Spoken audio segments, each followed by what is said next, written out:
ఎట్లా జరుపుకుంటున్న రాజకీయాలు ఆయన బ్రహ్మాండంగా ఉంటే ఆయన రాజకీయ పార్టీని మెయింటైన్ చేశారు. ఒక సినిమా సమాజంలో ఉన్నాడు, ఒక మంచి సమాజంలో బ్రతుకుతున్నాడు, ధనం కూడా విపరీతంగా ఉన్నది ఆయనకి. ఆరోగ్యం జరగొట్టుకున్నాడా నాకు అర్థం కదా. అంటే తుపాకీ పట్టుకుని ఏమన్నా అడవికి వెళ్ళాడా, ఏమన్నా పోరాటాలు చేశాడా? నేను ఆరోగ్యం జరగొట్టుకున్నాను, రాజకీయాల వల్ల ఈ 11 సంవత్సరాల పాటు రాజకీయాలు లాగటం అంటే సామాన్యమైందా, ఎంత కష్టమైంది అని ఆయనే చెప్పుకునేటటువంటి పరిస్థితి వాళ్ళ కనిపిస్తా ఉంది. అంతేకాదు నాకు చాలా విచిత్రం వేసింది ఏంటంటే, ఎవరు హిందీ పత్రిక ఇంగ్లీష్ పత్రిక ఈయన గురించి రాశారంట మ్యాగజైన్ లో. లెఫ్ట్ ప్రారంభమయ్యాడు, రైట్కి వెళ్ళాడు, మళ్ళీ సెంటర్కి వచ్చాడు. ఏంది ఇదేమిటి అంటే అక్కడే తిరుగుతున్నాడు. నేనంతా పిఠాపురంలో సభ పెట్టి దగ్గరే తిరుగుతా ఉన్నాడు. నన్ను ఇట్లా అన్నారు, నేను అసలు లెఫ్ట్ నుంచి రైట్కి ఎందుకు వచ్చాను, రైట్ నుంచి సెంటర్కి ఎందుకు వచ్చాను, చెగువీరా అని ఫోటోలు వేసుకున్న మాట నిజమేను. చెగువీరా డాక్టర్ కాబట్టి సమాజానికి సేవ చేస్తున్నాడు కాబట్టి ఆయన పంపేసుకున్నాడు, కానీ ఆయన సిద్ధాంతాలకు నాకు పని ఏంటి అంటున్నాడు. ఇది కాదు, ఇంకో గొప్ప విషయం చెబుతాను మీకు. వాళ్ళ ఇంట్లో రామనామ స్మరణ వినపడుతుందంట ఎప్పుడు కూడా. అంతకుముందేమన్నాడు గుర్తుందా మీకు? ఆయన మర్చిపోతాడు, అది వేరే అంశం. మా నాన్నగారు హేతువాది, దీపారాధనలో సీరియట్ అంటించుకునేవాడు అన్నాడు. నేనేమి పాపం వారిని వాళ్ళ నాన్నగారిని కించపరచాలని కాదు సుమా, ఎందుకంటే ఆ నాన్నగారు చాలా గొప్పవాడు. ముగ్గురు బ్రహ్మాండమైనటువంటి పేరు ప్రఖ్యాతులు సంపాదించుకున్నటువంటి కొడుకుల్ని కన్నటువంటి వ్యక్తి. కానీ దేనికో దానికి సెటిల్ అవ్వను స్వామి. మీ నాన్నగారు హేతువాదా లేక రామనామస్మరణ చేసే వ్యక్తి ఏదో సెటిల్ అవ్వకోకుండా ఆయన్ని కించపరిచేటటువంటి కార్యక్రమాలు ఎందుకు చేస్తున్నారు నాకు అర్థం కావడంలా. అక్కడక్కడే తిరిగేటటువంటి కార్యక్రమం చేస్తున్నారు. ఏమిటో ఇది చాలా దురదృష్టకరమైనటువంటి అంశం. చాలా మంది అనుకున్నారు ఉప ముఖ్యమంత్రి గారు కదా, ముఖ్యమంత్రి గారి తర్వాత ముఖ్యమంత్రి అందరు వాడు కష్టపడి సాధించుకున్నాడు, 21 సీట్లు గెలిపించుకున్నాడు. తన పార్టీ వాళ్ళు కాపోయినా ఆ పార్టీ వాడిని పట్టుకుని ఉప ముఖ్యమంత్రిగా ఉండి మరి ఇచ్చిన హామీల పట్ల నీ జయకేతంలో ఏమైనా మాట్లాడేవా?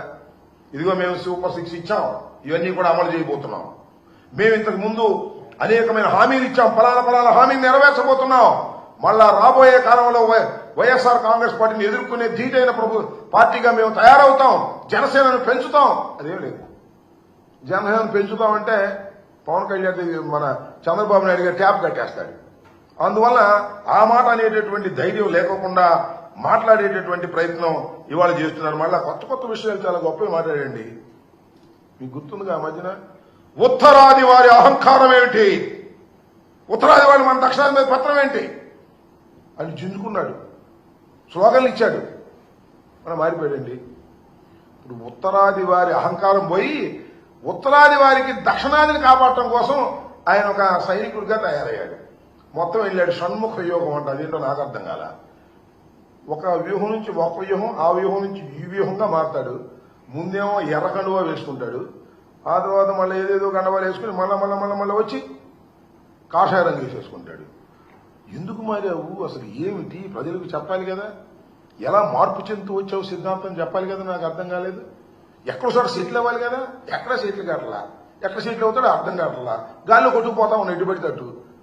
ముందు తుపాకీ కొట్టడం ద్వారా రాజ్యాంగం రావాలి, విప్లవకారుణ్ణి. మీకు గుర్తుందో లేదో చిరంజీవి గారు చెప్పాడు ఒక సందర్భంలో, అసలు మా ఊడు అడవులకి వెళ్ళిపోతాడని భయపడ్డామండి, అంత విప్లవకారుడిగా బయలుదేరాడు, ఏదో చివరికి సినిమాల్లోకి వచ్చి అయ్యాడు అనేటువంటి పద్ధతుల్లో మాట్లాడారు. నాకు అర్థం కానటువంటి అంశం ఏంటంటే, నాకే కాదు ఎవరికీ అర్థం కానటువంటి పరిస్థితి. ఇవాళ అనేకమైన హామీలు ఇచ్చినటువంటి ప్రభుత్వం మీ కూటమి ప్రభుత్వం.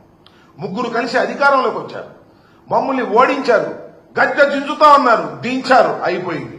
మీరు మీ సంగతి ఏంటి? గద్దెకి మీరేం పగలదిస్తున్నారని అడుగుతా ఉన్నా, మీరేం చేస్తున్నారని అడుగుతా ఉన్నా. ఇవాళ జయకేతనం అని చెప్పి మీటింగ్ పెట్టి అందరినీ పిలిచి మీరు మాట్లాడింది ఏంటి, మీకు చెప్పింది ఏంటి, ఏమి అర్థం కానటువంటి ఒక అగమ్యం గోచరంగా ఇవాళ పవన్ కళ్యాణ్ గారు ప్రవర్తిస్తున్నాడు.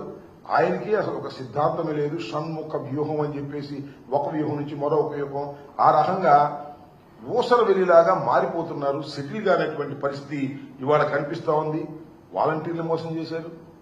కళాశాలల్లో పేదవారికి, వైద్య కళాశాలలో పేదవారికి మేము సీట్లు ఇచ్చే కార్యక్రమం చేస్తుంటే అమ్ముకుంటున్నామని చెప్పారు. ఇవాళ మొత్తం ప్రైవేట్ కళాశాల మొత్తాన్ని తీసుకువెళ్లి ప్రైవేట్ రంగానికి, గవర్నమెంట్ కళాశాల అన్నింటినీ ప్రైవేట్ రంగానికి ఇచ్చేటటువంటి ఒక దౌర్భాగ్యమైన స్థితికి ఇవాళ మీరు తీసుకొచ్చేటటువంటి పరిస్థితి ఇవాళ తీసుకొచ్చారు.